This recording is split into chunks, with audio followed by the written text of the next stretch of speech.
मुझे ये भी पता है कि आप में से बहुत सारे ऐसे लोग होंगे जो शायद पितृदोष को नहीं इतना महत्व नहीं देते, पर मेरा विश्वास मानिए कि अगर आप जन्म पत्री को, कुंडली को, हॉरोस्कोप को मानते हो, इस विद्या को मानते हो, तो आपको ये भी मानना पड़ेगा कि पितृदोष होता है।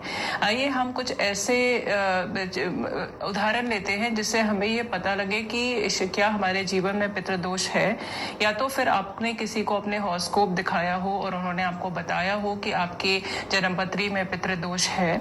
लेकिन अगर आपको नहीं पता तो आ जाइए, मैं आपको बताती हूँ कि आप कैसे पता लगा सकते हैं कि पितृदोष आपकी जन्मपत्री में है या नहीं है।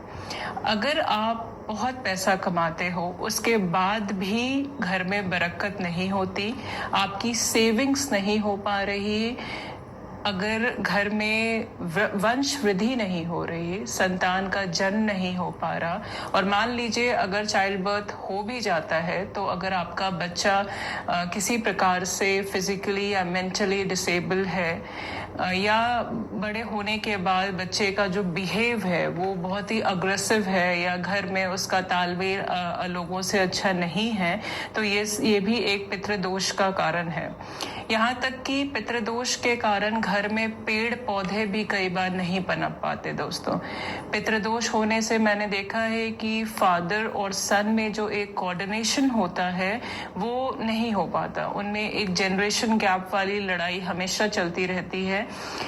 हस्बैंड वाइफ में बिना किसी बड़े इशू को लेके छोटी छोटी बातों पे बहुत ज्यादा मनमुटाव बना रहता है। घर में बच्चों की शादियां नहीं हो पाती टाइमली, और भी बहुत सारे ऐसे नकारात्मक प्रभाव है। घर में हमेशा आपको एक निराशा, एक उदासी सी रहती है। ये अगर आपके घर में भी इनमें से कुछ है तो आप एक बार अपने हॉरोस्कोप को जरूर चेक करवाएं, शायद आपके कर्म कुंडली में पितृदोष हो।